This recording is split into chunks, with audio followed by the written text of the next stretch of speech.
अद्भुत अद्भुत, आपकी तालियों की गड़गड़ाहट कम न हो। बहुत शानदार कारोबार। दुश्मन की छाती पर चढ़कर प्राण हलक से खींचेंगे। प्रभु श्री राम पर प्रश्न चिन्ह लगाया जाता है, क्या है श्री राम?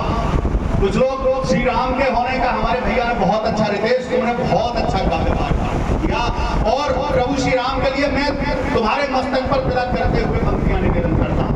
लोग श्री राम के होने का प्रमाण मानने लगते हैं। क्या है श्री राम? पुरुषों में पुरुषोत्तम है जो मनमोहक अभिराम है। पुरुषों में पुरुषोत्तम है जो मनमोहक अभिराम है। अखिल विश्व के स्वामी है वे, हर विधि से निष्काम है।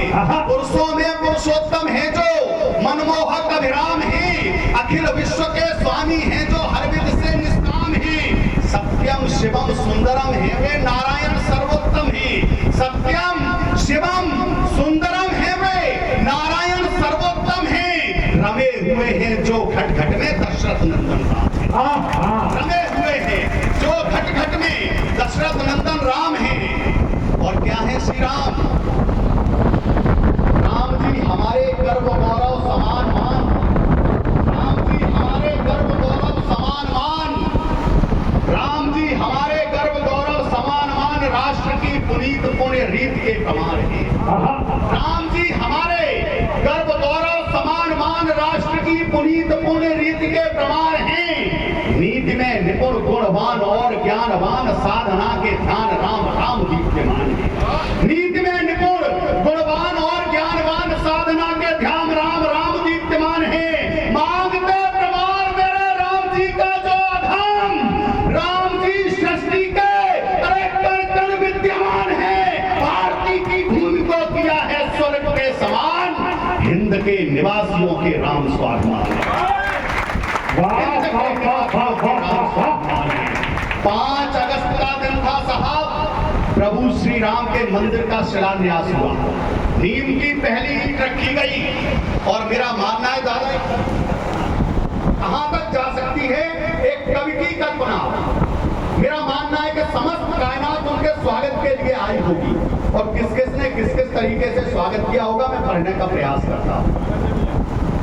आरती उतारे देव खड़े आज प्रभु द्वारे, दिव्यतायु जैसे चारों धाम घर आए। आरती उतारे देव खड़े आज प्रभु द्वारे, दिव्यतायु जैसे चारों धाम घर आए हैं। पावनी पुनीत धार सरयू पखारे पांव, लेती है बलैया सुख धाम घर आए। पावनी पुनीत सरयू पखारे पांव, लेती है बलैया सुख धाम घर आए हैं। अरे भूली ना समाती छाती, मातृभूमि हर साथी। मेरी माएं बैठी हैं, इस दर्द को आप समझ सकती हैं।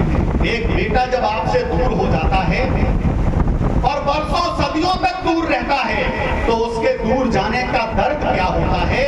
और जब वही बेटा जब आपकी गोदी में आ जाता है, आपके आंचल में आ जाता है, तो खुशी क्या होती है आप बता सकती हैं। आरती उतारे देव खड़े आज प्रभु द्वारे, दिव्यतायु जैसे चारों धाम घर आए हैं।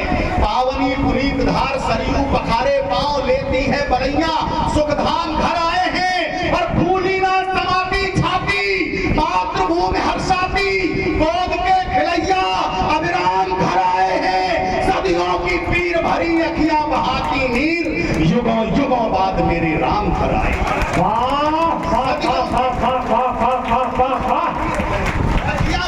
एक बार थोड़ा सा जोश और तेज करिए। जय जय श्री राम। शानदार, जिंदाबाद। पीर भरी अखियां बहाती नीर, युगों युगों बाद मेरे राम घर आए हैं। 4 पंक्तियां पढ़ता हूं और एक छोटी सी कविता जिसका देवेंद्र भैया के द्वारा आदेश मुझे मिला है, मैं पढ़कर स्थान लेना चाहता हूं। आया हूं तो कुछ अच्छा पढ़ के जाना चाहता हूं। तबीयत खुश कर दी है आपने। इन 4 पंक्तियों पर और आपका आशीर्वाद चाहता हूं। हमें किसकी पूजा करनी है? नौजवान पीढ़ी बैठी है। 4 पंक्तियां आपके लिए पढ़ता हूं कि आप क्या हैं और पहचानिएगा अपने आप को। और अगर हम अपने आप को पहचान लेंगे तो फिर हम ही हम होंगे। दुश्मनों के सीने पर टापों के निशान लिख देगी। क्या है आप? दुश्मनों के सीने पर टापों के निशान लिख देगी। लिखेगी गोरा बादल राणा चौहान लिख देगी। दुश्मनों के सीने पर, दुश्मनों के सीने पर टापों के निशान लिख देगी। ये आला और मुगल के पवित्र प्रेम की जमीन है। ये वो जमीन है जिस जमीन में आप पैदा हुए हैं, वीर भूमि। दुश्मनों के सीने पर और उनके घोड़ों ने टापों के निशान दुश्मनों के सीने पर ही छोड़े हैं, तो आज भी कहीं ना कहीं शिलालेख बनकर अंकित हैं। दुश्मनों के सीने पर टापों के निशान लिख देगी, लिखेगी गोरा बादल, अरे राणा चौहान लिख देगी। और मचलती नौजवानी ये अगर अपनी पे आ जाए तो जाकर बाप के संसद में हिंदुस्तान के संसद में हिंदुस्तान लिख देगी। हमें किसकी पूजा करनी है? ना अफजल, वीर बाकी और ना जयचंद को पूजे। क्या हो? ना अफजल, वीर बाकी कौन था? जिसने राम मंदिर को गिराया। ना अफजल, मीर बाकी और ना जयचंद को पूजे, करे जो धर्म रक्षा उन यशोदानंद को पूजे। ना अफजल, मीर बाकी और ना जयचंद को पूजे, करे जो धर्म रक्षा ये उन यशोदानंद को पूजे।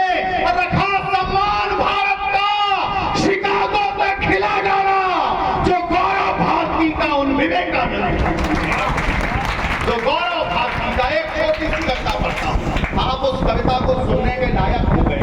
स्वागत है भैया। भूमिका टिल्लू भैया सिर्फ इतनी है, 15 वर्ष का बालक होता है जिसके नंगे बदन पर 17 कोड़े बरसाने का आदेश न्यायालय देता है।